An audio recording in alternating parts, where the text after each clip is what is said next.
The Buddha's final words before his death. Mahaparinibbana Sutta. Night does not arrive all at once. It moves quietly, through cooling air, through lengthening shadows, through the subtle softening of sound. One moment, the world is busy with form and color.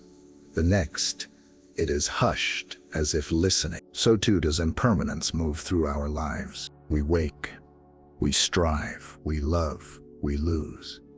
We build names, memories, identities, as though they were carved into stone. Yet everything we touch is closer to dusk than dawn. Bodies age, relationships shift, certainties dissolve. Even the self we call me does not remain where we left it yesterday. This is not a tragedy. It is and in the final days of the Buddha's life, after decades of walking dusty roads, after countless teachings, given not from authority, but from compassion, this truth was not softened nor dramatized. It was simply spoken, as one might speak to dear friends gathered beneath the quiet sky. The Buddha was old. His body was failing. Pain visited him as it visits all conditioned things. And yet, what emerged in those last moments was not despair, not fear, not clinging to legacy or followers. What emerged was clarity, gentle, steady, luminous. The Buddha's final words were not meant to comfort us by denying death. They were meant to free us by showing how to meet it. In listening to these last teachings, we are not standing at the bedside of a dying man. We are standing at the edge of our own lives, our own losses, our own endings, our own unfinished question. Tonight, let us sit together in that quiet space, not to grasp at answers, but to listen. Not to escape suffering, but to understand it. Not to hold the Buddha, but to learn how to let go, just as he did. In the final season of the Buddha's life, the world around him had not grown peaceful. Kingdoms still schemed, wars still brewed, people still argued over doctrines, over status, over whose truth should dominate the land. The monastic community itself was not free from tension. Doubt arose, pride arose, attachment to forms and rules arose. Nothing about the world paused because the Buddha was nearing death. This alone is a teaching. Even the presence of awakening does not suspend impermanence. Even the light of wisdom does not freeze the flow of conditions. The Buddha did not leave behind a perfected society or a flawless community. He left behind something far more enduring. A way of seeing. As his body weakened, those around him grew anxious. Some feared the loss of guidance. Others feared the collapse of the teachings. A few feared themselves, uncertain of who they would be without the Buddha's presence to lean on. And the Buddha saw this clearly. He did not scold them for their fear. He did not dismiss their sorrow. He simply pointed them back again and again to the same truth he had offered since the beginning. Do not cling to what must pass. There is a moment described quietly when the Buddha falls ill after accepting a final meal. The pain is severe, sharp, relentless, yet he does not dramatize it. He does not turn suffering into spectacle. He meets it with awareness, as one meets rain while walking, feeling it fully, without resistance. This matters because many imagine awakening as immunity from pain, as a kind of spiritual armor. But the Buddha's final days dissolve that illusion completely. The body still aches, the nerves still burn, the breath still shortens. What changes is not sensation, but relationship. Pain arises. It does not become my pain. Illness arrives. It does not become my injustice. Death approaches. It does not become my enemy. Here, the Buddha offers one of the most radical teachings, not through words, but through presence. Freedom is not the absence of difficulty. It is the absence of clinging. As he continues his journey toward his final resting place, he stops often, not because he must, but because others must. People come with questions heavy in their hearts. Some ask about the future of the teaching. Some ask about rules, authority, succession. Who will lead us now? The Buddha does not appoint a savior. He does not crown a successor. He does not leave behind a throne. Instead, he turns their attention inward and forward. He reminds them that the teaching was never meant to be held up by a single body, even his own. The Dhamma was not a personality cult. It was a mirror, a path, a discipline of seeing clearly. This is deeply uncomfortable for the human heart. We long for anchors that do not move, leaders who do not die, systems that promise permanence.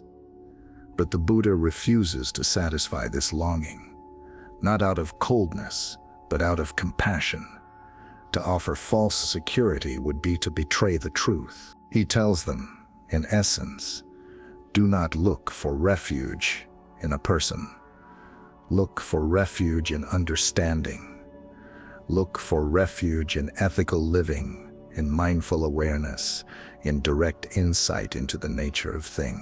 This teaching cuts against something very deep in us. We want to be carried. We want to be assured. We want someone else to hold the weight of meaning. But the Buddha's final days are a quiet insistence that liberation is intimate. It cannot be inherited. It cannot be delegated. It must be lived. As the group travels, the Buddha pauses beneath trees, beside rivers, in small villages. Each pause feels like a breath, taken with full awareness that the breath will end. There is no rush, no avoidance, just presence. And then comes a moment of grief. One of his closest attendants, faithful, devoted, deeply human, breaks down. Tears come. The ground of certainty gives way.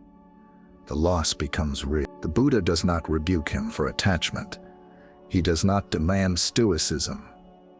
Instead, he speaks gently, acknowledging the pain while pointing beyond it. He reminds him that all that is dear will be separated, that all compounded things will fall apart, that this was never a secret teaching.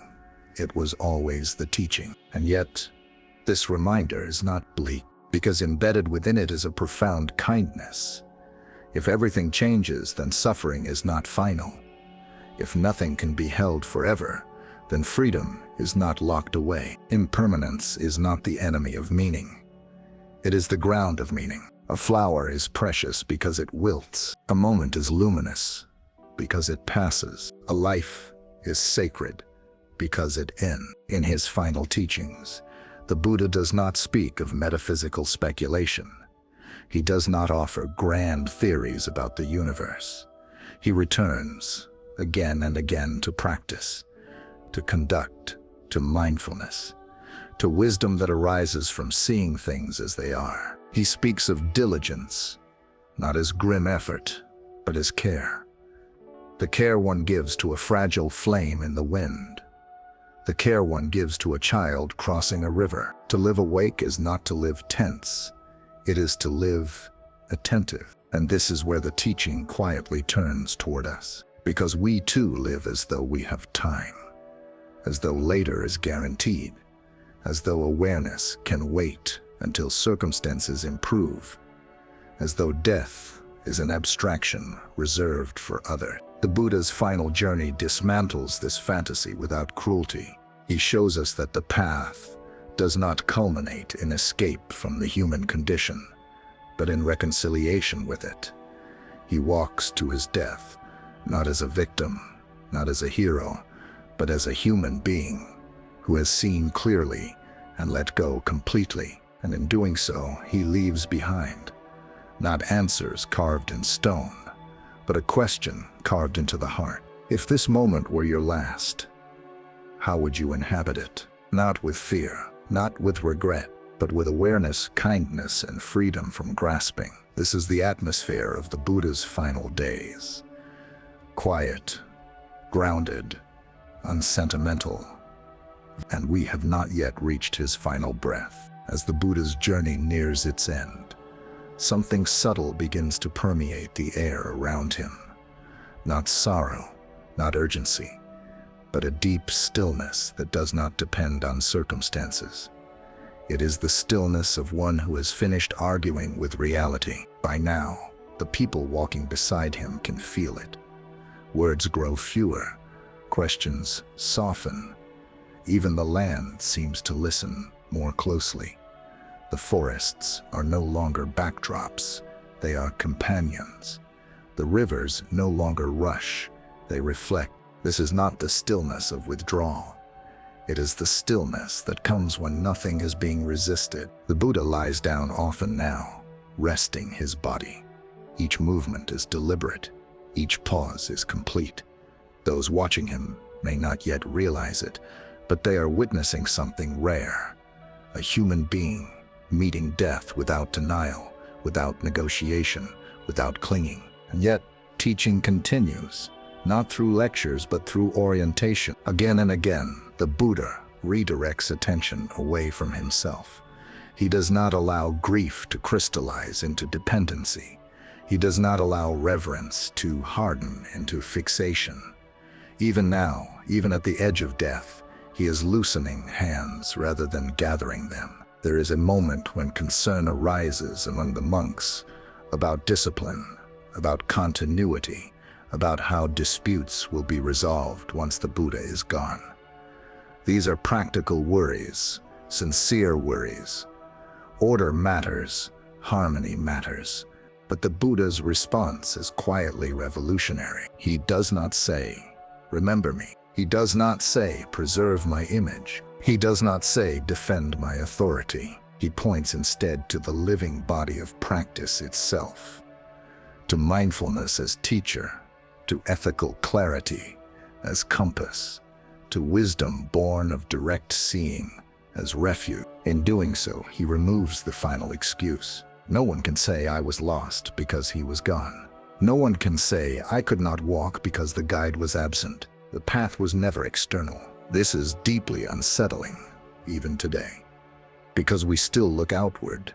We still hope that someone, some leader, some tradition, some future moment will finally take responsibility for our awakening. The Buddha's nearing death refuses this hope gently, but firmly. Awakening is not postponed by time. It is postponed by distraction, and distraction in the Buddha's final days is treated with extraordinary tenderness. He knows that fear is present. He knows that confusion is present. He knows that many are silently asking questions they cannot yet voice. What happens now? What happens after? What happens when even this source of clarity disappears? He does not answer these questions by constructing belief. He answers them by modeling a way of being. At one point, the Buddha is asked about miracles, about displays of power, about proof that might reassure doubters in generations to come. He declined, not because miracles are impossible, but because they are irrelevant. A miracle that does not end suffering is just another distraction. Spectacle fades. Insight transforms. The Buddha understands something we often forget. People do not suffer because they lack wonder. They suffer because they cling. And so, even now, he refuses to add fuel to that fire. Instead, he emphasizes something deceptively simple: careful attention to experience. Seeing how craving arises, seeing how aversion tightens, seeing how ignorance repeats itself in thought after thought. This seeing is not dramatic. It will never trend. It will never be carved into monument, but it liberates. As the final resting place draws near, the Buddha's body weakens further. He lies down between two trees. The earth supports him without ceremony.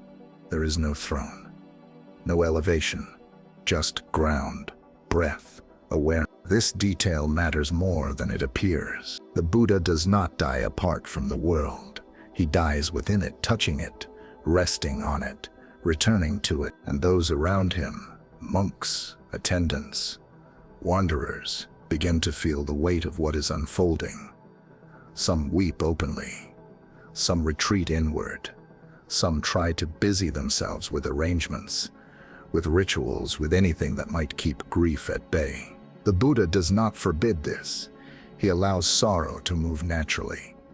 But he also offers something else, a perspective that neither indulges nor suppresses. He speaks of compounded things, of how whatever is assembled must disassemble, of how whatever arises must. These are not metaphysical statements here.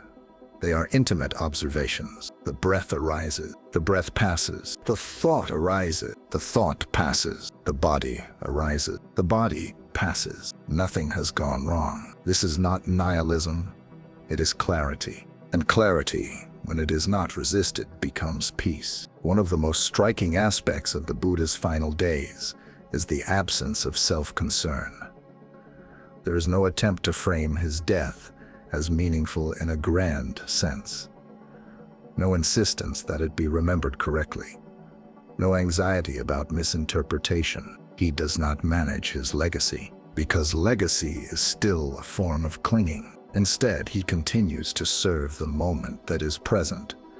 When someone approaches sincerely, he responds. When pain arises, he meets it. When rest is needed, he rests. Nothing is wasted. Nothing is dramatized. This is perhaps the most difficult teaching to receive. We are conditioned to believe that meaning comes from accumulation, from being known, remembered, affirmed. But here is a life whose meaning is complete without witnesses. The Buddha's death is not an event meant to be consumed. It is a completion meant to be understood. And understanding does not require proximity. It requires honesty. Honesty about aging, honesty about sickness, honesty about death. These are not morbid reflections. They are grounding reflections. Because when we stop pretending that life is stable, we stop panicking when it moves. The Buddha's final days show us something radical. Peace is not fragile. It does not shatter under pressure. It does not depend on comfort. It does not even depend on survival. Peace depends on non-clinging. And non-clinging is not cold. It is warm, spacious, intimate. It allows love without possession, care without control, presence without fear of loss. As night approaches on that final day, the world does not collapse. The stars do not rearrange themselves. History does not pause. The Buddha remains aware, fully, quietly, completely. And this awareness is not waiting for the next moment. It is not leaning forward. It is not holding back. It is resting in what is. Soon, there will be final words. Words that are not commands, not consolations, not blessings in the usual sense. They will be simple, direct, unavoidable. But before they are spoken, there is this silence. And in that silence, a question echoes, not spoken aloud, but felt by all who are present, and by all of us who listen now across centuries. If awareness can remain unshaken even here, what excuse do we have to postpone it? If peace can be lived even now, what are we waiting for? The Buddha does not answer these questions for us. He leaves them alive. As the final night deepens, there is a sense that time itself has loosened its grip. Moments no longer hurry toward one another.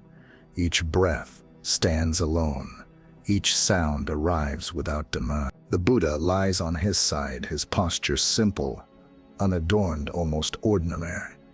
Nothing about this scene suggests triumph.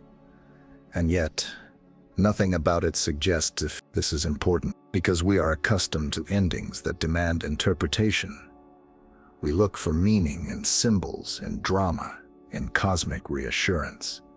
We want death to announce itself loudly, to justify itself, to prove that something permanent has been achieved. But the Buddha's passing refuses this hunger. It offers something quieter and far more challenging. The image of a life that no longer needs to assert itself. Those gathered nearby are attentive now in a different way. The earlier questions about organization, authority, survival have fallen silent. What remains is presence, raw, unshielded presence. The Buddha senses this shift. He does not take advantage of it. He does not pour out final revelations or secret teachings withheld until the end. He does not elevate the moment beyond what it already is. Instead, he speaks with the same voice he always has.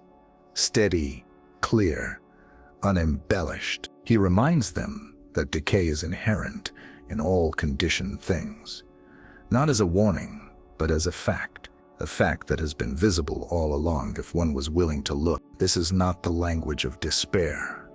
It is the language of release, because when we stop expecting permanence from what cannot provide it, we stop fighting reality. And when we stop fighting reality, suffering loses its fuel. The Buddha's final emphasis is not on belief, but on diligence. Not the frantic diligence of fear, but the careful diligence of care, like tending a fire that gives warmth but can be extinguished if neglected. He is not urging them to rush toward awakening. He is urging them to stop drifting away from it. There is a profound difference. Rushing is driven by craving. Care is driven by understanding. And understanding, here, is stripped of abstraction. It is no longer about doctrines or views.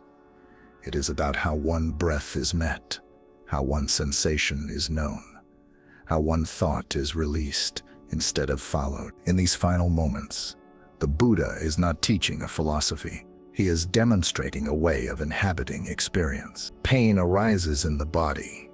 It is known. It is not personalized. Thoughts arise in the mind. They are known. They are not believed. Fear arises around death. It is known. It is not fed. Nothing is pushed away. Nothing is pulled closer. This balance, this effortless equilibrium, is what liberation looks like when all props are gone. And here, something subtle but crucial becomes visible. The Buddha is not leaving anything behind. He is simply no longer clinging to what was never his to keep. We often speak of death as separation, but separation only hurts when there is grasping. When grasping ends, what remains is completion. The Buddha's passing is not a rupture. It is a settling, like a wave returning to the ocean, not disappearing, not destroyed, but no longer taking itself to be separate. Those present do not all understand this yet. Many are still caught in grief. This too is allowed. The Buddha does not demand that they transcend their humanity in order to honor his. He knows that understanding unfolds in its own time. But what he does make unmistakably clear is this: do not turn this moment into an object of worship. Do not freeze it into memory. Do not replace one form of clinging with another. Even the Buddha must be let go. This is perhaps the hardest teaching of all, because we want the teacher to remain. We want the path to be embodied in someone else. We want awakening to have a face we can turn toward when doubt arises. But the Buddha's final act of compassion is to remove himself as a refuge, not cruelly, not abruptly, but completely. He leaves behind no ambiguity. Whatever is relied upon that is external will eventually fail. Only what is seen directly, lived fully, and released freely can be trusted. As the night moves on, silence deepens. The trees stand unmoving. The sky holds its vastness without commentary. The people nearby sense that words are no longer needed. And then, with extraordinary simplicity, the Buddha's awareness withdraws from the body, not as a struggle, not as an escape, but as a completion of a process that began long before this lifetime. There is no announcement. There is no spectacle, just the ending of grasping. For those watching, this may look like death, but from within, there is no one left to die. This distinction is subtle, and it matters more than any theology ever could, because what we fear is not the end of the body. We fear the end of control, the end of continuity, the end of me. The Buddha's final moments reveal that when the illusion of me has already been seen through, death has nothing left to take. What remains is peace, not as an experience, but as the absence of disturbance. This peace is not mystical. It is not reserved for saints or sages. It is the natural state of a mind, no longer entangled in becoming. And this is where the teaching turns, quietly but unmistakably, toward us again, because our lives too are moving toward an ending. Perhaps not today, perhaps not soon, but inevitably we can meet this fact with denial, with distraction, with endless postponement, or we can meet it as the Buddha did, by living in such a way that nothing essential is left unresolved. Not by achieving everything, not by perfecting ourselves, but by letting go of what was never solid to begin with. The Buddha's final days do not ask us to believe in enlightenment. They ask us to practice honesty about craving, honesty about fear, honesty about impermanence. And in that honesty, something begins to soften. The grip loosens. The urgency fades. Life becomes less about acquisition and more about presence. The Buddha did not conquer death. He understood it. And in understanding it fully, he was no longer bound by it. This understanding is not locked in the past. It is not hidden in ancient texts. It is available now, in this breath, in this moment, if we are willing to stop running. The final teaching is not spoken. It is embodied, and it remains quietly, patiently waiting to be lived. Morning eventually comes, not because anything was resolved, but because the world continues. Birds caw, light returns. Life, in all its fragile persistence, moves forward, and yet something has changed. Not in the sky, not in the trees, but in the quiet understanding left behind. The Buddha's final words were not meant to echo as commandments. They were meant to settle like dew light, unobtrusive, nourishing. They ask nothing dramatic of us, only that we live with care, that we see clearly, that we stop asking permanence from what cannot provide it. The Buddha did not leave us a figure to cling to. He left us a mirror. In that mirror, we see our habits of grasping, our fear of loss, our tendency to postpone presence in the hope of a safer future. And we also see something else, something tender and liberating, the possibility of peace that does not depend on conditions. This peace is not found by escaping the world, but by meeting it without resistance, by allowing life to unfold without demanding that it remain unchanged, by learning slowly and honestly how to let go. The Buddha's passing is not an ending to be mourned endlessly. It is an invitation to live in such a way that nothing essential is deferred. We do not need to wait for the perfect moment. We do not need to wait for certainty. We do not need to wait for another teacher. The path is here, in the way we breathe, in the way we speak, in the way we meet what arises and what passes. If these reflections have touched something quiet within you, allow that quiet to deepen. Stay with it, return to it. And if you wish to continue walking this path together, listening, reflecting, remembering, then you are welcome to follow this channel, where we sit with these teachings, not as ideas, but as living companion. May your steps be gentle. May your seeing be clear. May your letting go be peaceful.